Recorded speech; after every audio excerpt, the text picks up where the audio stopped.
Hello friends, welcome back to my YouTube channel.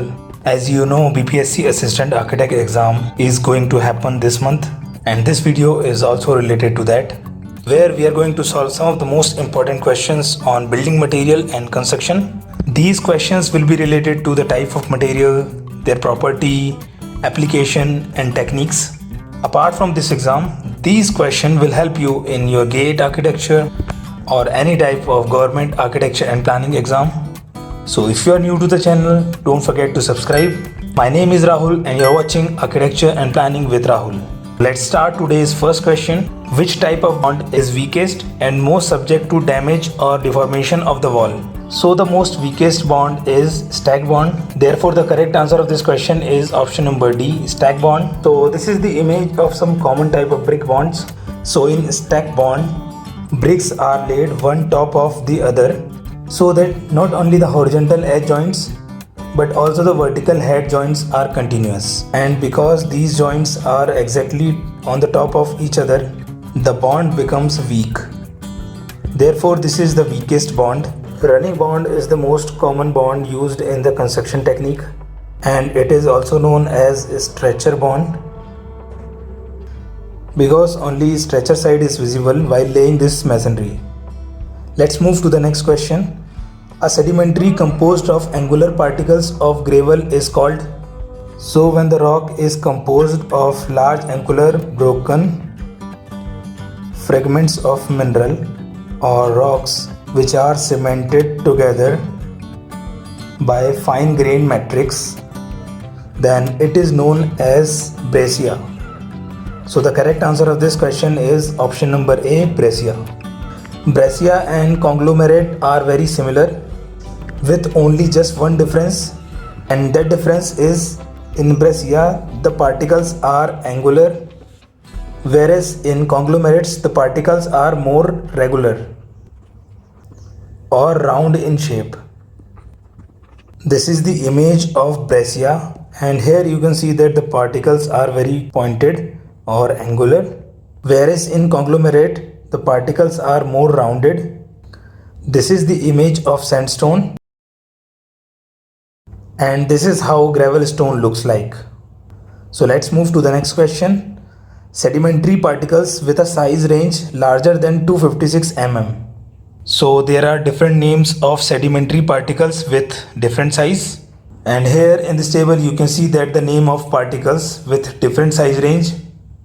So if the size exceeds more than 256 mm, then it is called boulders. So the correct answer of this question is option number B, boulders, because the size range is larger than 256 mm.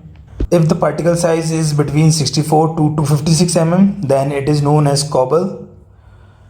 Particle size between 2 mm to 64 mm is known as pebble, whereas clay are the most finest sedimentary particles with size range of less than 1 by 256 mm. So this is the increasing order of sedimentary particle sizes. Let's move to the next question. How many days does it take for standard Portland cement concrete to reach maximum strength? So Portland cement has a tendency to set very easily. These cements can be set in just one day, but to gain its maximum strength, it requires almost 28 days. Therefore the correct answer is option number D, 28 days. Now talking about the Portland cement, two components are important. First is tricalcium silicate, which is around 51% in Portland cement. The other is dicalcium silicate, which is around 24% in the Portland cement. Portland cement has adhesive and cohesive property, and it used to bind two materials. When it is added to sand with the help of water, it becomes mortar, which is widely used in brick masonry and construction. Let's move to the next question. Thermal resistivity of a material is the reciprocal of its. Thermal resistivity is the ability of a material to resist the flow of heat, and reciprocal or opposite of thermal resistivity is thermal conductivity. Therefore the correct answer is option number A, and the definition of thermal conductivity is the ability of material to conduct heat. Now let's understand this through a diagram. Conductivity and resistance are inversely proportional. So if at any point conductivity increases, the resistivity decreases. Let's move to the next question. The following spanning system may not be supported on masonry bearing walls. So masonry bearing walls are nothing but load bearing walls, and in load bearing walls all the loads of force is transferred through walls. Now let's get back to the question. So spanning system of precast concrete framing is not supported in masonry bearing walls. Therefore the correct answer of this question is option number A. Other than this, wood platform framing, heavy timber framing and structural steel framing, these three spanning system is supported by load bearing walls. Let's move to the next question. Which of the statement is true? So let's see all the options one by one. Terrazzo flooring may only be cast in place. This is a true statement. Second option is a building code contains off-street parking requirements. So off-street parking is not mentioned in building codes. Third statement is first cost and life cycle cost is the same thing. This is also a false statement because first cost is the cost of the product, including the material cost, labor cost and any other expenses for manufacturing the product. Fourth statement is, in general, it costs more to make a building more resistant to fire. This statement is also false. Therefore, the correct answer of this question is option number A. Terrazzo flooring may only be cast in place. So, terrazzo flooring or mosaic tile floorings are same, and this is the method of construction of terrazzo flooring. When it completed, we get this type of flooring in result. Let's move to the next question. Too much water causes the concrete to, when you add excessive amount of water to cement, it loses its strength, and when it dry, we get some similar result like this, because excessive amount of water in cement lowers the strength of cement, and because of this the cracks occurs. Therefore the correct answer of this question is option number D, reach a lower strength. In this question, most of the people generally gets confused in option B and D. But liquefaction in cement is only happens until the amount of water is present. And when it dry, concrete loses the strength. Let's move to the next question. A soil with a dark brown or black color is indicative of what? So this dark brown or black color often indicates that the soil has a high organic matter content. Therefore, the correct answer of this question is option number A. And this is how a soil generally looks when there is high content of organic matter in it. Whereas when excessive leaching happens in soil, it generally turns grey. And when there is high iron oxide strain in a soil, it turns yellow. Let's move to the next question. When a structure is built to withstand loads more than it normally would carry, does structure is built with a larger. So when a structure is built to carry more loads, then we can say that structure is built with a larger margin of safety. So the correct answer of this question is option number D, margin of safety. So for example, if there is a structure, let's say a building, and it carry 100 ton of load, but it is designed to take 120 ton due to safety of people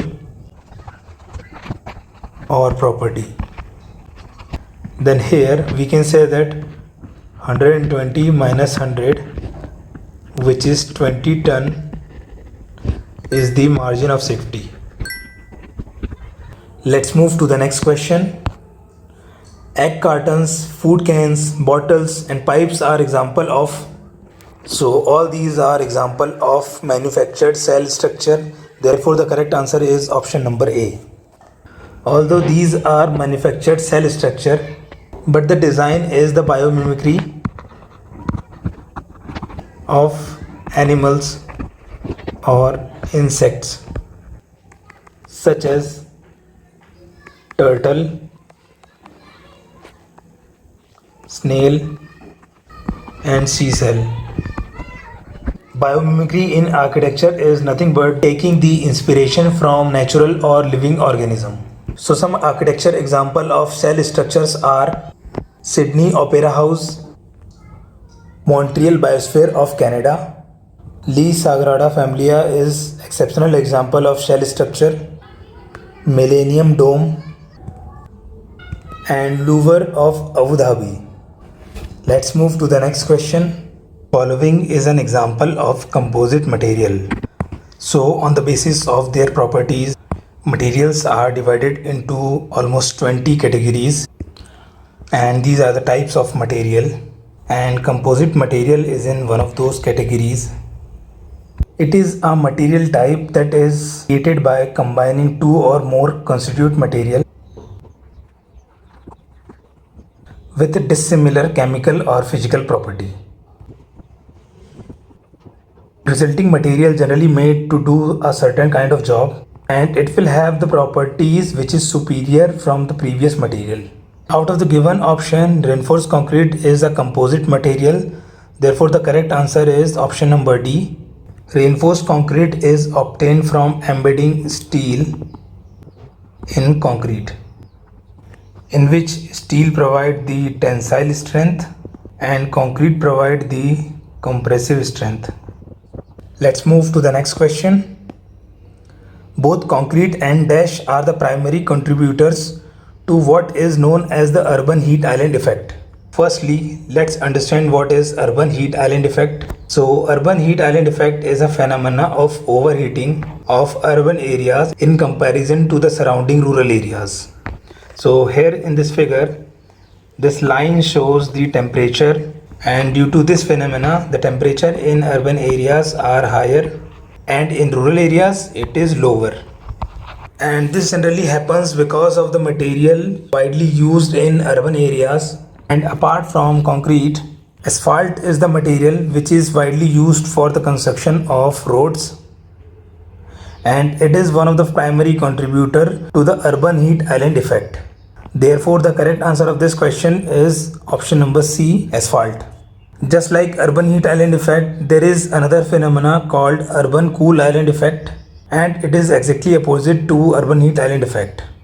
Asphalt is the mixture of bitumen, which is a binding material used to bind inert mineral such as sand, gravels and crushed stones. And these are some common uses of asphalt. It used to make roads, airport runways, parking lots, etc. Let's move to the next question.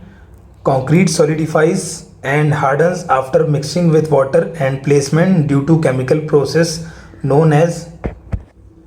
So concrete gets hard after mixing the water due to the process of hydration. So the correct answer of this question is option number B, hydration. So when there is no water in cement, the particles of cements are loosely packed, and when we add water, particles come together and started filling the gaps. When it completely hydrated, it gets solidified and becomes rock solid. And this complete process is known as hydration, which is the answer of this question. Let's move to the next question. Cement bags are generally available in. So cement bags are generally available in 50 kg pack. Therefore the correct answer of this question is option number B, 50 kg bags. Nowadays cements are also available in sizes like 25 kgs, 20 kgs, 10 kgs, 5 kgs, 2 kgs and also in 1 kg pack. But 50 kg is the most common and widely used bag size all over the India and around the world. So friends, that's all in this video. If the video was helpful, please do like, share and subscribe. Also check our previous videos and if you have any doubt, you can comment us down below. मिलेंगे आपसे अगली video में. Until then, goodbye.